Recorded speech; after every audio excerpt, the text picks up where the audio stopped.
Fellow seekers of challenge and triumph to the SufferSooner podcast. Join us on a journey where ordinary souls embark on extraordinary endeavors.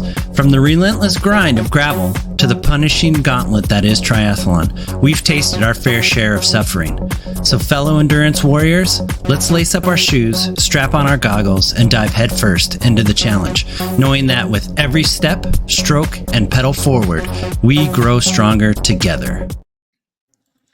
All right, guys, welcome to episode number 37.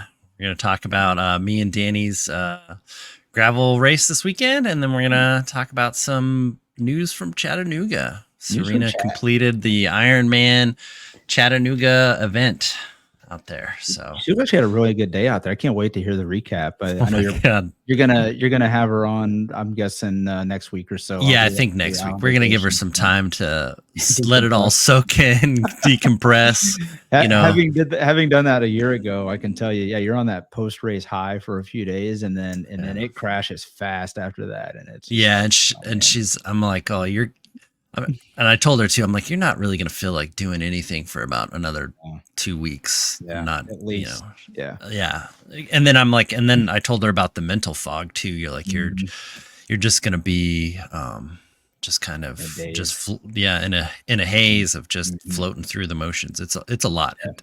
Ironman does take out a lot of you, especially, when you have a pretty epic day from that. For sure. So before we get into the Serena results and all that, because I definitely want to highlight some of her day, at least what we know about it, because I don't know if you've talked to her. I obviously traded some texts just congratulating her, but yeah, before we get into that, let's maybe talk a bit about some of the news leading up to it. So first and foremost, I mean, the Hurricane Helene that came up through the Gulf. I think everybody thought it was going to hit Florida really bad, and then it ended up just sitting over Western North Carolina and Tennessee, and just devastation everywhere. It's just horrible to see it. And I know, of course, people with Ironman event were way ahead of and did the right thing, I think, to cancel the swim pretty early. And I think just, I don't get too wrapped up in the user forums and the boards and Facebook and all that, but I know a lot of people were kind of upset about calling off the swim so early, but it's like, no, it was definitely the right call. And quite honestly, at least then you knew what you were dealing with on race day. Like, what was it, Thursday or Friday, they canceled the swim? Yeah, because basically they knew the dam, the Chickamauga Dam was going to be at full capacity, just letting as much water out as it possibly could in response to the fact that, all these surrounding areas got so much rain. And I think what athletes don't think about is the amount of runoff and sewage and, all that stuff funnels into the river. So you have like logs and, you would not want debris and E. coli and, all the thing from like farming and ranching and all that runoff, it has to go somewhere, and it goes right to the river. And you wouldn't want to swim in that if, even if it was like without, if there was no log or debris or anything like that in there. Right. I mean, it was at capacity. And the thing is like, people don't understand that it's really great for you going down river. It's going to be really fast, but what happens when you need to make that turn out of the current? Yeah.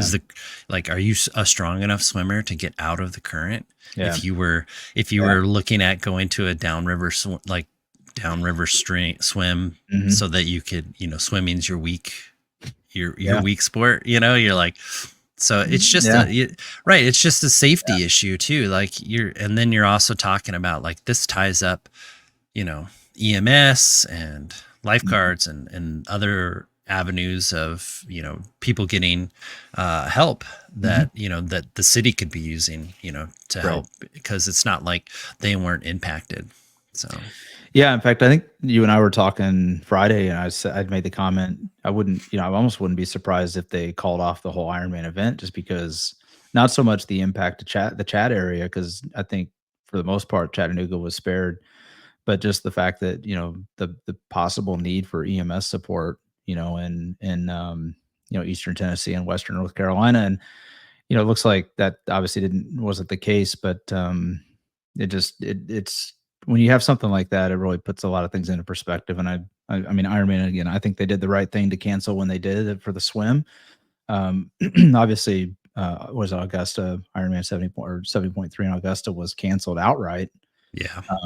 And again, probably the right call there. But yeah, it's good that they were able to keep at least the bike and the run, because I think it, the swim being canceled is tough. And then of course it sparks a natural debate around, well, what does this mean? And Serena being a first timer, I mean, she was asking the same question, I think, in one of our group chats about, well, what does this mean? Does this mean I'm an Ironman? I mean, what happened? Like, should I even do the event? I mean, how many people were on the different groups and forums that we see, and we're asking, like, well, should I even do the event now? Well, yes, you've trained. Like, why wouldn't you? You've already. Yeah. You're like, you put in all this work, you might as well go and do the event. Yeah, right. exactly.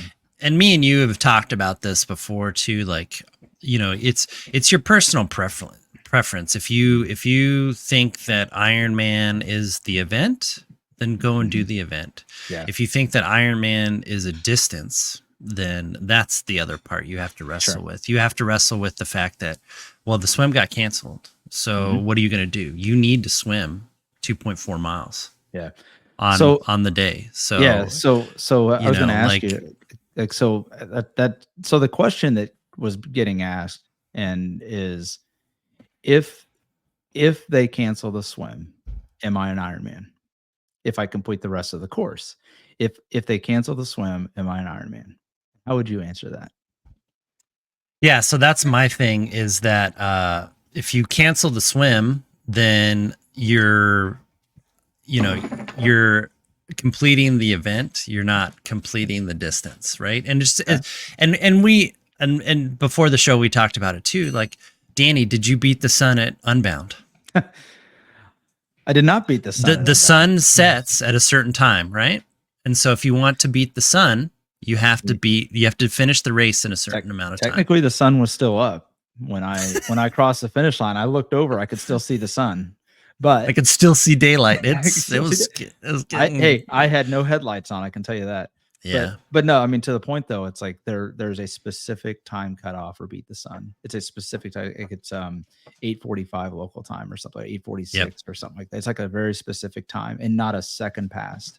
Yeah. And so it doesn't matter what your chip time is. None of that matters. There's a specific time. And I missed it by 43 seconds and it sucks. And I have to, like, anytime anybody's asked, hey, have you done Unbound? I'm like, yeah, I've done it twice. Unbound 200 twice. And like, oh, did you beat the sun?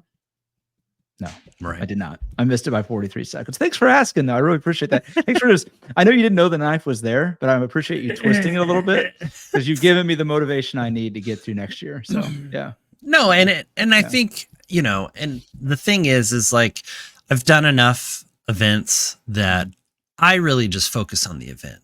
Yeah. I really don't care about, if Unbound, they always say it's Unbound 200. Well, sometimes it's 208 miles. Sometimes it's, it's a little less. Like, it's like 199.5 or something like that. It's like, well, it's not the Unbound 200 because you didn't do 200 miles. And it's like, bro, it's relax. Everybody just take a pill, go relax, touch some grass. It's okay. Yeah. Right. Like the Ironman event. Yes. And I think if you want to sit there and call yourself, I am an Ironman finisher, or, I think the race ended up being harder on the day. Like if we take Chattanooga, for example, it rained the whole day. Yeah. And so the course, they did everything they could to make the course as safe as possible. But like, you're on a highway with rainwater on the highway, getting passed by semis doing 70 miles an hour, getting sprayed with water and wind. Like, that sounds a lot harder than,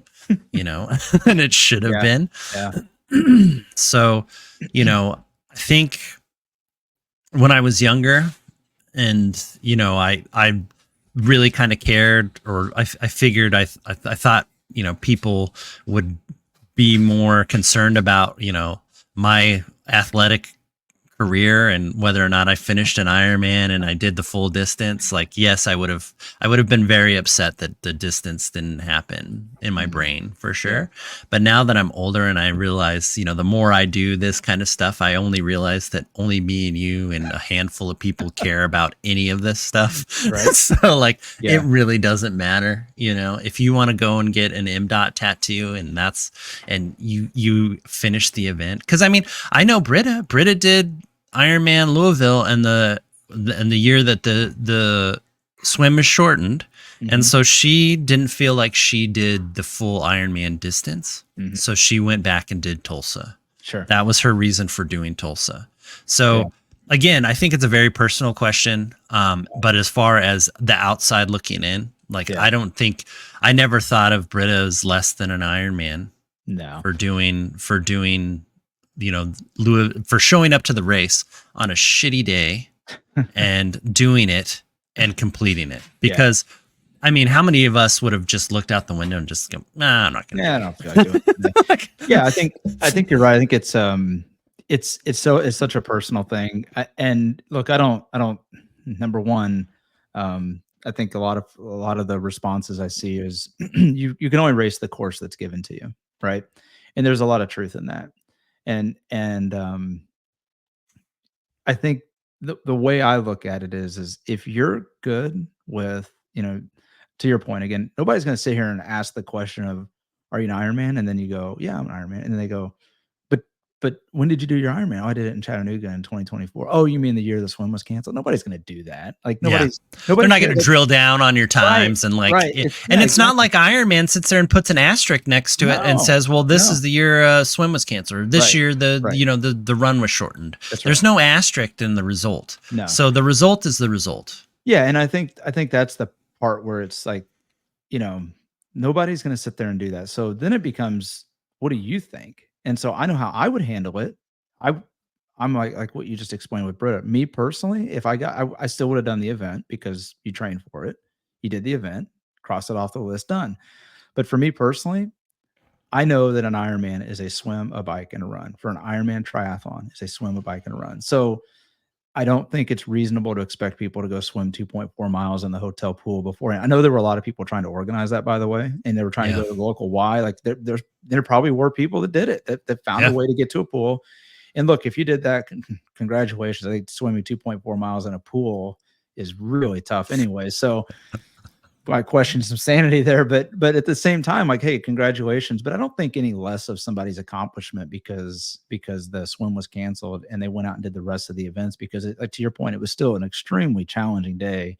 You still completed the event, and you should have all the pride in the world of completing the Ironman event. And you know, I think, again, for me personally, I would look at that and it would eat at me. It would bug me that you know what, the swim was canceled. And it's just like when, you know, if they had canceled Unbound 200 a couple years ago because of the mud, and they would have canceled it or rerouted it, and done only like 150 miles, I'd be like, yeah, it wasn't the 200. It wasn't the event. It wasn't the ultimate accomplishment that you wanted it to be. And so I think it's going to become something very personal. And if you in your head, when somebody asks the question, if the first thing you do, or you have any hesitation at all before just saying, yes, I completed an Ironman, if there's any hesitation at all, that's like the swim. If you pause, then you already have your answer. You're not convinced yet that you've done it. And that's okay. It gives you some motivation to go and do it again. And if you want to, and if you don't want to, you don't have to. It's okay, because at the end of the day, you still completed the event that was given to you. And if you want to go get the tattoos and the M.dot sticker on your car and hang flags up in your garage or whatever it is you do, there's nothing wrong with it. Nobody's taking that away from you. You had a huge, huge accomplishment. And there were a lot of first timers at Chat this year. And I know it was a massive debate online. And I'm just excited for them, because I see, from what I could tell, when I watched the finisher line video, I watched when Serena crossed too. When I watched as people cross, the smiles weren't any smaller. They still all had big smiles on their faces. The finish line was all the same. Yeah. And so it brings back, like, for me, if it was about we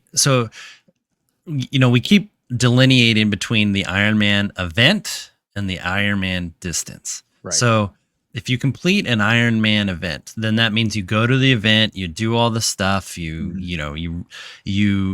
go to the athlete village, you do all the bike check-in, you do all the this and that, and that's the event. That's the huge event. And then you're racing with, 4,000 of your other triathlete buddies. That's right. If you're really hung up on the Ironman distance, you don't need the event. That's right.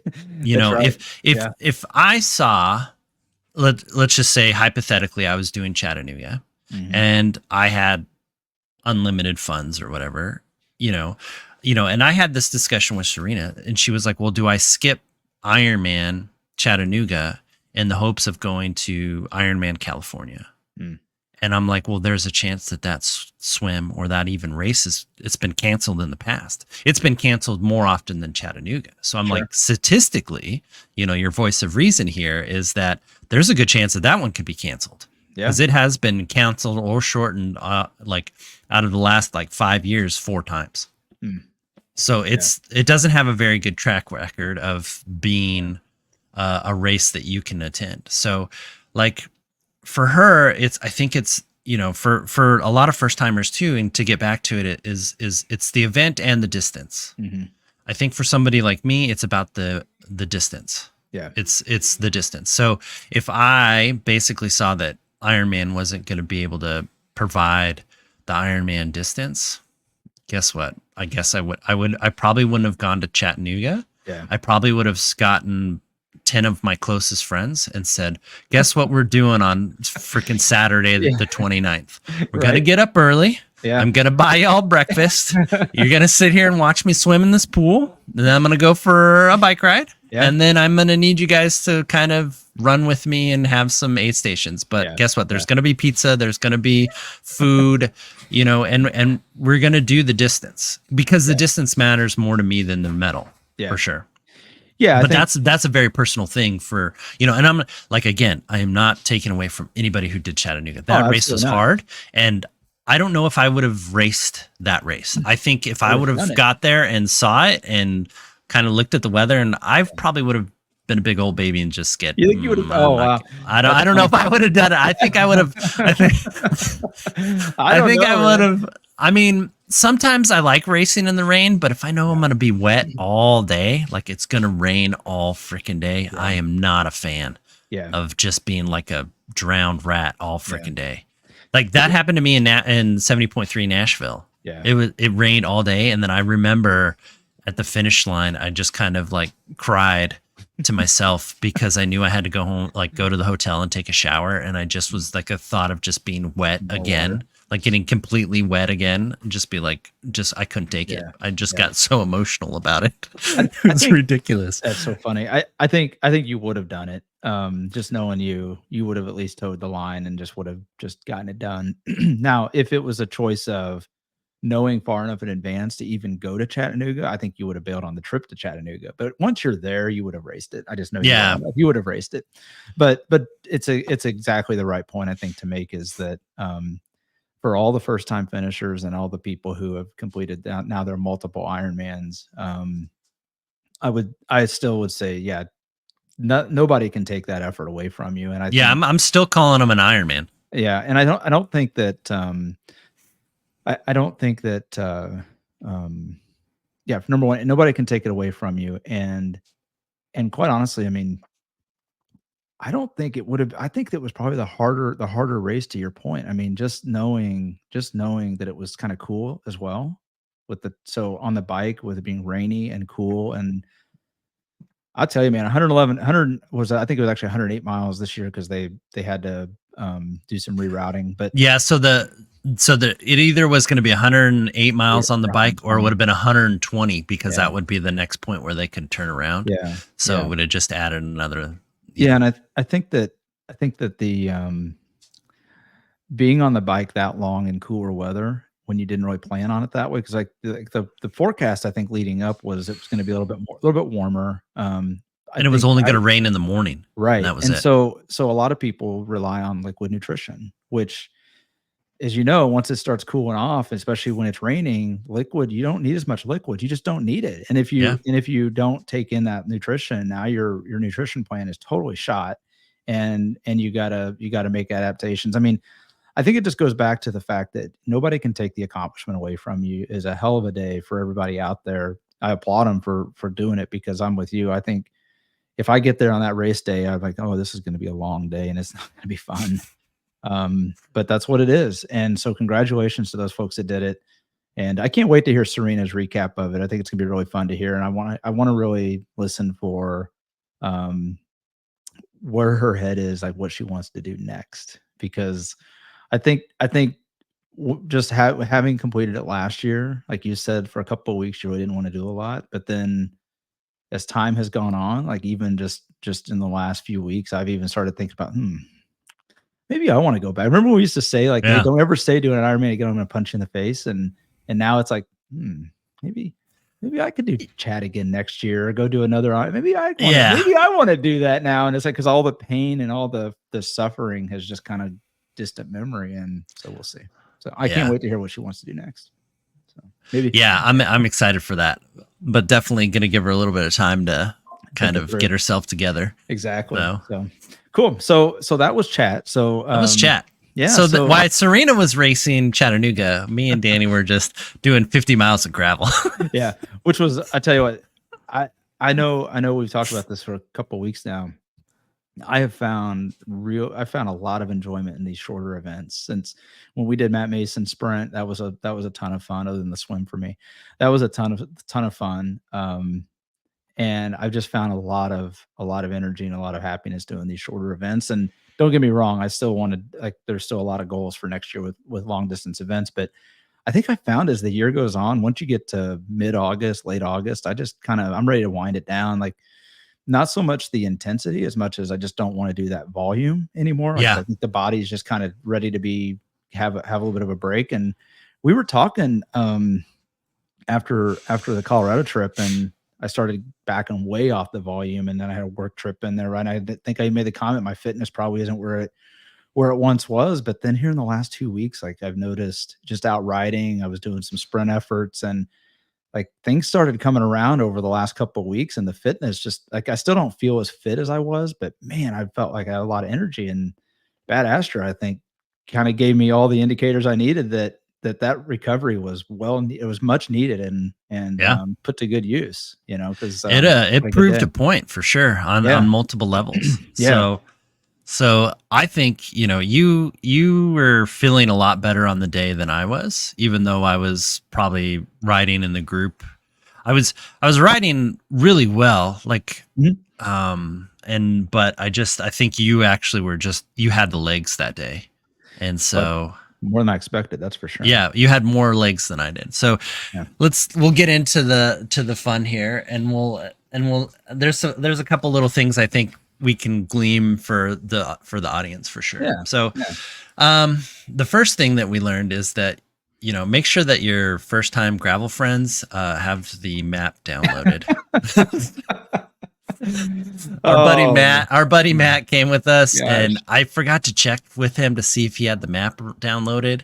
And basically when we're in the group in the front, and I was pushing 300 watts to stay in this group, I can't look around. Like, I think I looked back like maybe one or two times, and I saw Danny, and I saw a guy that looked like Matt, but like you're flying at, like, I think our speed on the way out was like almost 20 miles an hour. Yeah. We were doing 20.6. I see on your Training Peaks. Yep. So we're doing 20 miles an hour on gravel roads, and I'm not sitting there taking in the sights. Right. I'm making sure that we're not hitting potholes. I'm looking, I'm doing my due diligence for the people behind me, that I don't have a wreck. Right. And, so I'm watching the guys in front of me, to make sure that, if anything happens, that we can plan for it. And that's what you do. Like, a lot of people, I think I was thinking about this on the ride out there. They're like, oh, I bet you like see a lot of the countryside and stuff like that. When you're racing, you don't see much. I see a lot of my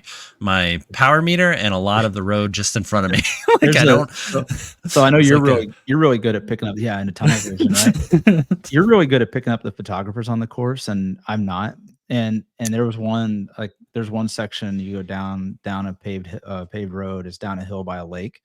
Oh yeah, I saw that guy. Yeah, and well, I didn't, and so the photographer was out there and taking pictures, and I was like head down, like I never saw him. I was trying to use that as recovery because of the efforts we were putting in, and then I was trying to gap up to another guy. So like the picture is of like the crown of my helmet, and I'm like, it's a horrible picture, but I'm like, to your point, like I'm not looking around at anything.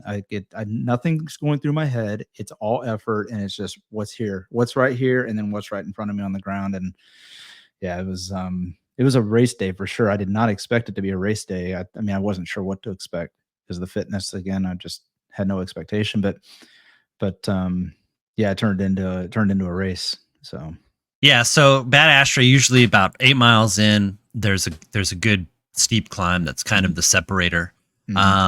So I was doing my normal thing, riding in the group, finding some good wheels to follow. We kind of moved up a little bit. I got into a position where I was like, this is probably going to be the people that we should probably hang out with. Yeah. And it proved fruitful for you for sure. Oh yeah. And so I get to that first climb and it just feels like my hips are going to explode. And I was like, ooh, this is not going to be good. This is not a good day. I was like, oh crap, I'm screwed. So and of course, Danny passes me on the steep climbs because he's better at those. And that's just what it is. And so I look over to you and I'm like, Danny, I'm not feeling it. So like, if you feel good, like freaking go, man, like just go. Yeah. And then that was the last time I ever saw Danny in the race. Well, because like it typically happens, like those climbs like that, we tend to like, because we're just heavier riders and these guys kind of separate up, and then a lot of times we'll catch them in the downhill or in the flat. So we'll regroup up with them and everything will be fine.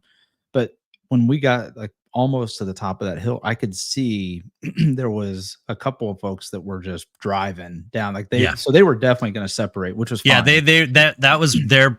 I mean, if you're looking at if you're looking at this route or this half Astra route, that's where you attack, is on that first climb. And because there's 3 climbs after it, and basically if you can get your small group to work together and then go, then that's where you're going to make the separation. Yep. And then there was another group of 3 or 4 guys that you were hanging on to going into that. And then when you said that, I'm like, okay, well, they were not necessarily attacking that hill, but they had gapped up because they didn't put a gap on us because they were just better, power to weight ratio on the hill. So, which I found out later on would hurt them because they were pushing the hills way too hard. Race tactics kicked in here later on in the race, but I caught up to them, and I was thinking, okay, so I got up here. I figured it was a few more miles to the next real climb, so I thought maybe you would catch up, and then I knew you were kind of drifting off the back. You were still in sight. I knew you were there, but I didn't know how close you were. And then, next thing I know, we get almost to the first aid station, and I look back, and I didn't see you. I couldn't see you in sight. So I used Garmin to see about where you were. I think you're about a third of a mile back, which, okay, that's just a couple minutes. You're not, or maybe a minute or so. One of the guys in our group, he points to go to the aid station, and he ducks off, and everybody else just blows on by. He's like, he was pulling the Danny. Are we stopping? I was like, we're not stopping. We're not stopping. Yeah, we're not stopping. And it was a cool day, so it worked out. I mean, as it turns out, I didn't stop at any of the aid stations. No, I didn't either. I just blew through. Yeah. So, so he ducks off, and then that leaves a group of, I think, 4 of us, and we were working really well together. Except these guys, every freaking hill, they would hit the hill hard. And there was one guy that was he was an all red kit, and he was about the only one that was actually tempoing. Now, he was a stronger rider than me, I think, but he was pushing more of a tempo. When he had the group leading the group into a climb, he would tempo. The other guys were just punching it over the hill, and then they'd soft pedal the downhill. So we'd all regroup, but man, these guys just wanted to attack those hills. I don't think they realized what they were doing. And that would prove costly because as we went on, like through the next 20 miles or so, guys started just shelling out the back because they just couldn't hang on anymore. They couldn't hang on to the flat tempos. But I mean, it was some heavy power there for a while. Like I think I looked at it. I'm looking at my numbers now. I put out a all-time 90-minute average power. So that's a pretty solid effort for the day. That's a super effort. Considering I didn't think I even had legs that day. I put out the most power I've ever put out on as from an average basis. Now my normalized power was even better. I think my intensity factor for this whole race was something like a 0.94, which for a just a shade over 3 hours, like 3 hours and 2 minutes, like that seems pretty high. 0.94 intensity factor for 3 hours. So I think my FTP needs to be. Yeah, We need to work on that. See if it's maybe work on that one a little bit. Yeah, but yeah, it's just crazy. These guys just kept hitting everything so hard, and you know how many times we say it. It's like you're kind of suffering, and it's like I can't let this group go. I can't let this group go.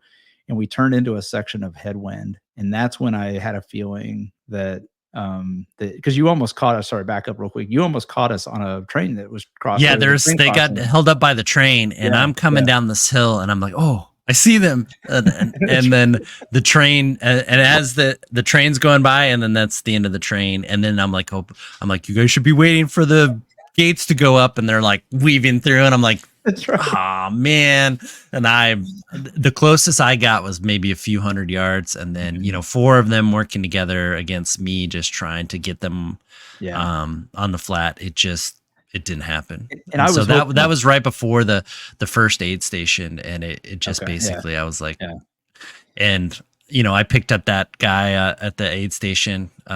You know, he was in front of me, and then I rode with him for a while. But he's a lighter guy, so he could climb a little bit better. So he dropped me on some of the back half climbs of this route, and so I was basically just stuck in no man's land, just riding by myself. Yeah, and you know, because I just didn't have the upper end of power, and it's because, you know, I've been, you know, doing a lot more endurance stuff and not really training threshold, or like not getting into race form, just kind of, I was in maintenance mode since Colorado. So and I think that was it. I mean, I looked back when we made the turn after the train tracks. I looked back, I thought I saw you, and I couldn't tell if it was you or not. And then I found, of course, afterwards we talked and it was you, but I kept hoping that you would catch us. Like normally I would say, gosh, I got to get distance on Travis and I can bury him here. But I was really hoping you would get into the group, because I had a feeling if you got in the group and it was me, and then there was the guy in the red kit, the 3 of us, I think we could have picked up, because as it turns out, there was one more guy up the road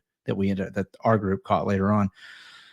I think the 3 of us could have worked really well, and probably I think we could have caught the next group in front, which would have put us into the top 10, easily. And so I didn't know that at the time. I didn't know where we were on the race course, but I knew if I could get you and that other guy together, the 3 of us together, I knew we could probably break away and drop some of the weight in that group. And then so at least or coach them to just do a little extra. Exactly. Let them burn them up a little bit. I know it sounds a little mean, but like you're at a bike race. This is racing. Like, well, if you know, you got to kind of know. Yeah, like I said, though, these guys were punching the hills, and so they were burning the group up on the hills, and then they would just kind of freewheel it down the hill, and it's like, guys, you're so a lot of inefficiency in that. But if you just take a little bit off the hill, and you just kind of pace it up and then you kind of just continue to just ramp it up down the downhill and spin it out.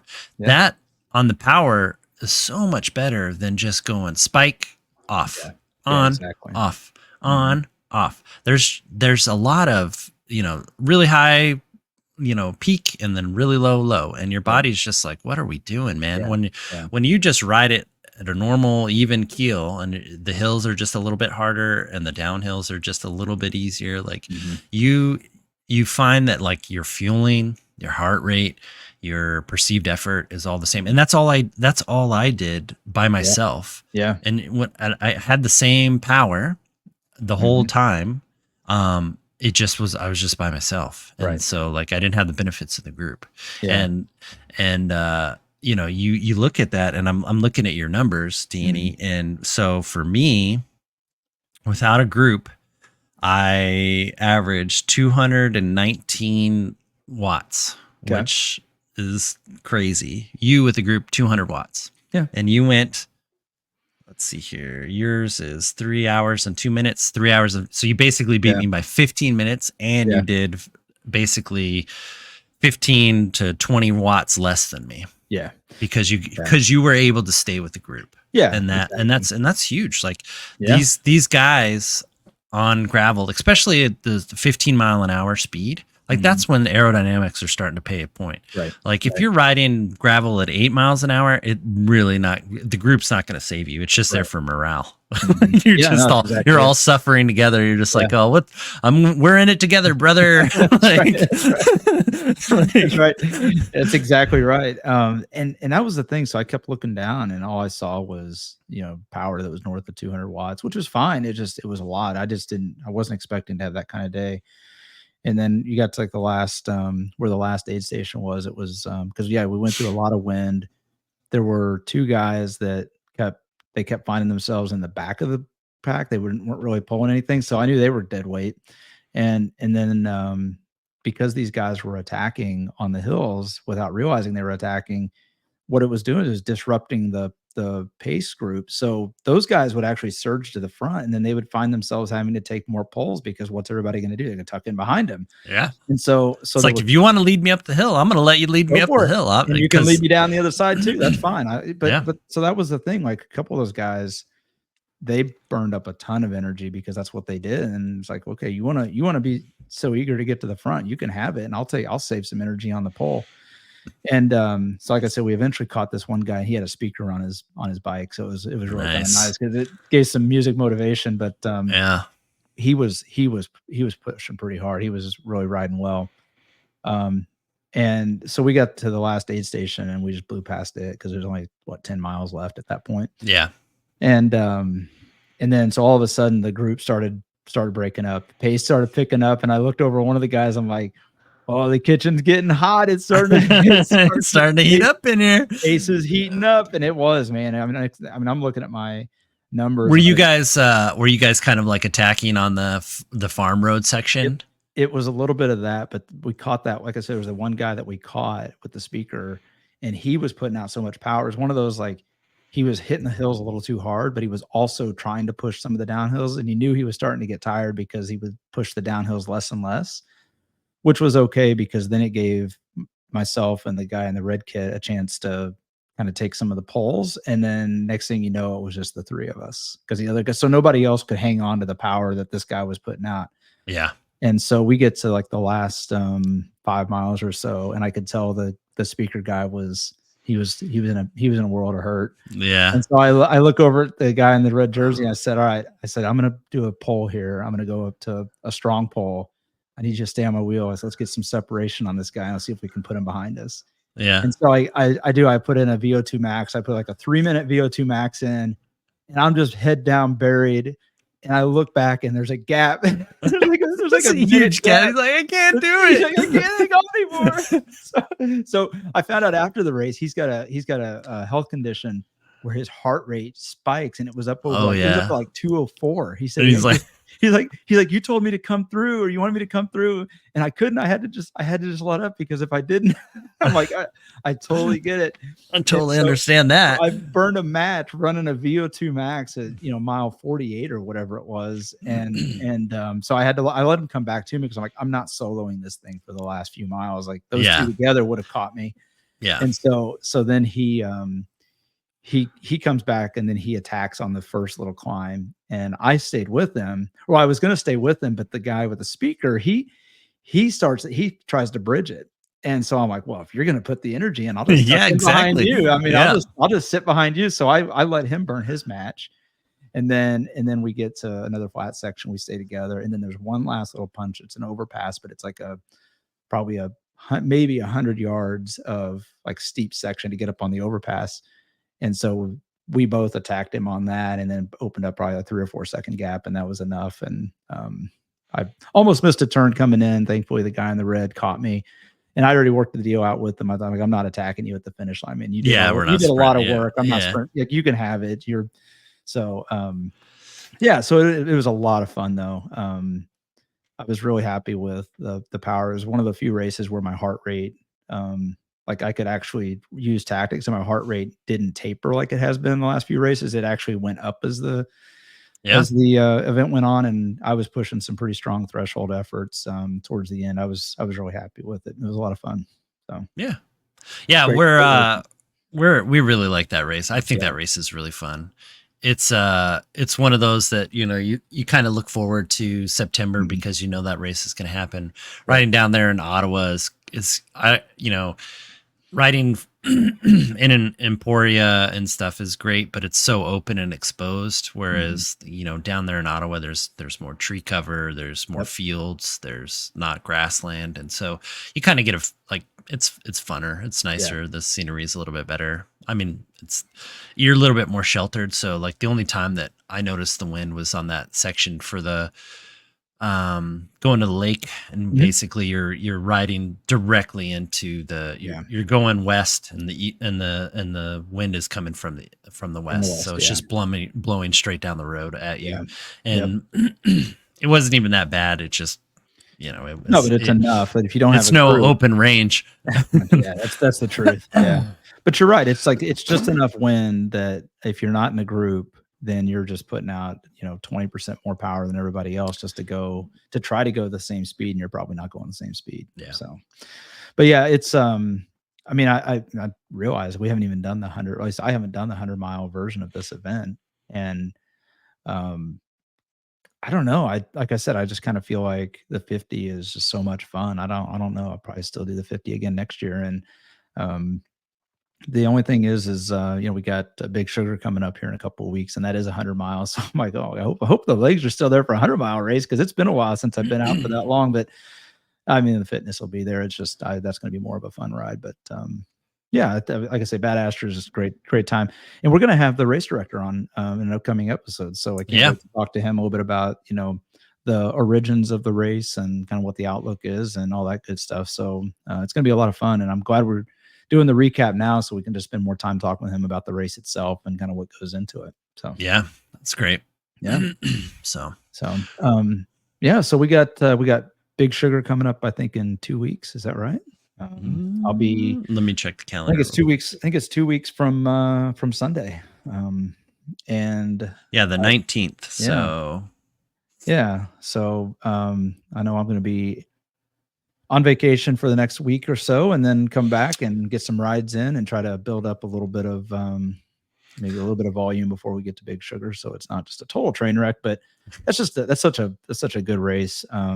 Really good way to round out the year. You're gonna love that course. It's suits you. That's what everybody says. I was looking at it and I'm like, oh, nice. It's not very often you get to do an October race, so so I'm sure there's some kind of hockey schedule thing. I know there's hockey this weekend, and it's starting up. So the kids know that the 19th is the last race, so they're looking forward to it. So, and then run training starts for Mesa Half Marathon. We're gonna do the half marathon this year, right? So we're gonna do the shorter one. I think it's been a while since I PR'd my half marathon, so I'd like to work on doing that, and then if that goes well, then maybe that'll make some decisions for me for later in the year, and how that training's going to plan out.